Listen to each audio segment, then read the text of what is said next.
Governor Schwarzenegger, enjoying a huge lead in the polls, is turning his attention from Phil Angelidis to another campaign.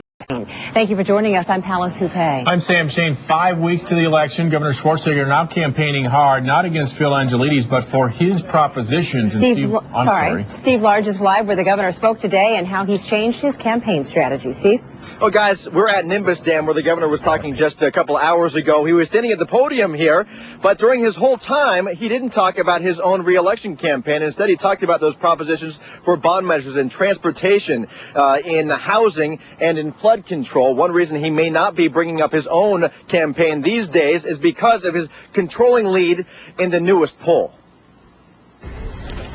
Governor Schwarzenegger's campaign for re-election is moving in new directions. The bottom line is that I want to urge all voters in California to vote yes on Proposition 1A, 1B, 1C, 1D, and 1E.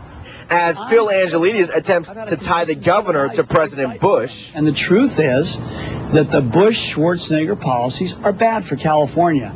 New poll numbers show 46% of voters are likely to pick Schwarzenegger for another term versus the 33% who favor Angelidis. CBS 13 political analyst and one-time Schwarzenegger campaigner Rob Stutzman says Angelidis may now be in the governor's rear-view mirror.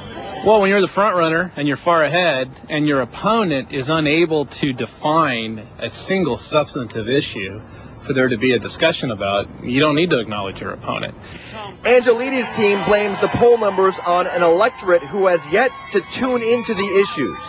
I think over the next few weeks, the race will tighten up quite a bit as voters begin to hear more about Phil Angelidis and why he is a governor that they can count on who will side with California families and not the special interests like Governor Schwarzenegger does. With less than 5 weeks before Election Day, Angelidis' camp will have to change a lot of minds while the governor continues promoting his propositions. And back here live at Nimbus Dam. In my conversations today with CBS 13 political analyst Rob Stutzman, he equated these new poll numbers to a football game. He said it's like the governor having a 17-point lead at halftime. And we all know a lot can happen in the second half. Absolutely. Thank you, Steve. Now, inmates will be shipped to prisons